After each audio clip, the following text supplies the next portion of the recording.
Tonight, in honor of Valentine's Day, I'd like to talk to you about being present for love. By that I mean being mindful, being centered on the moment, being in the here and now, being aware of and available for the love and the one you love in this moment, and this moment, and this moment too, because all we have is this moment. Being present for love and a beloved doesn't mean going into a deep meditative state in some cave somewhere, or a tantric yoga coupling, or even losing oneself in the hypnotic trance of a whirling dervish. Though for those taking notes in the back of the room, I'm open to all three. This concept of mindfulness or being present for something has taken hold in our popular culture. Buddhist meditation and philosophy have been successfully married to scientific techniques to reduce stress, deepen relaxation, build our resilience, and more. We now have mindful relaxation, mindful parenting, mindful leadership, mindful eating, even a mindful congressman. Mindfulness just made the cover of Time, yet with all the sync, Facebook postings, 24/7 tweets, pinnings and pinings on Pinterest, and Kindle after Kindle of book on romance, we have given short shrift to the presence of love. But I want you to know tonight, I am no guru of love. I have stumbled through broken hearts, had mine broken and broken others. To be candid, I'm half expecting a shoe to be thrown at me tonight before the night is over. I was an older dog when I was married, and I had a 15-year committed relationship, and out of that came two lovely pups, a boy and a girl, a rich man's family. It all fell apart a few years back. Just to let you know, my dog died the same year that my marriage did. It was not a pretty time. So, beginning to pick up the pieces of my life, I plunged headlong into online dating. I put my profile and my heart on display in 2 major cities and on so many dating sites I don't want to mention it. Despite sophisticated algorithms and enhanced photography, I found myself outmatched and unmatched on Match.com. I cast a line into the ever-popular plentyoffish.com. I sent my lures way, way out to sea. I studied the currents. I used the best lines I could. I learned what the fish were biting on. In short, I was a Bass Pro Shop certified fisherman for love. Ahab had nothing on me. I nearly drowned. OkCupid, the fastest growing dating site for singles, uses quizzes to bring people together.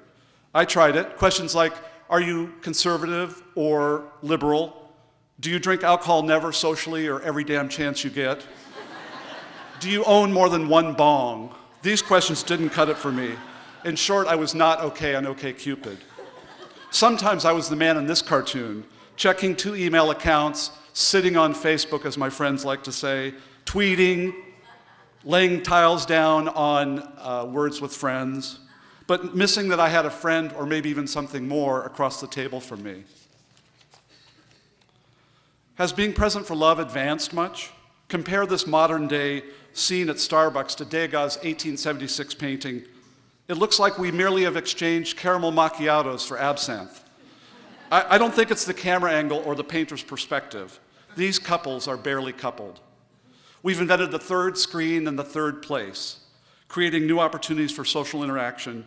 Too often, though, instead of facing each other, we face the screen in front of us. In plain sight, on public display, and elbow to elbow, we'd rather face our neighbor's back than be present for each other. If hanging out in the 80s has transformed into this, does that mean to be present we have to cut the power cord, yank batteries, or heaven forbid, cut off our internet connections? I think we still have a chance of being present for love. The lesson I am still learning is to be awake. And I think that the essence of trying to be present for love can be captured in the acronym AWAKE. After all, to be mindful of anyone or anything, to be in the moment, to be present, we need to be awake. The A in awake is for awareness. And this googly-eyed baby you're about to see reminds us that personal transformation begins with awareness. Eyes wide open. We can step back and we can see where we are. We can own that we are that guy in the cartoon, too glued to our phone or in such a rush that we are missing life around us. W is what is. In relationships, we often put our desires and project them into the future, or ruminate about the past, about what we could be or what could have been. It has been said that true enlightenment is merely things as they are before we color them with our hopes and fears. Take the opportunity to recognize what is in the moment. The second A is attachment.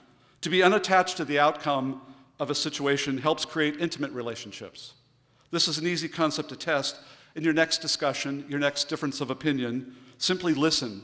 Don't construct the answer beforehand. Soak in what the other person is saying without regard to whether you win this one or that one. K is for kindness. Loving kindness towards oneself.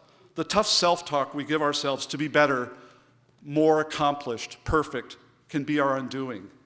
Start instead with being gentle and kind to yourself. I like what Walt Whitman said, "I am larger and better than I thought. I did not know I held so much." Goodness, we do. Buddhist masters say lean into the sharp points, the edges of life, the things that might scare us. These can be our greatest teachers. Invite in whatever comes your way. Commit to being present, whether you or your beloved is upset, afraid, or needy. In doing so, we are learning and opening ourselves to love in this moment. So try being awake. Take the risk of being aware. Recognize what is. Loosen your attachments. Be kind to yourself. And lean into the edges of life and love. And give yourself this little present of being present for love. Thank you.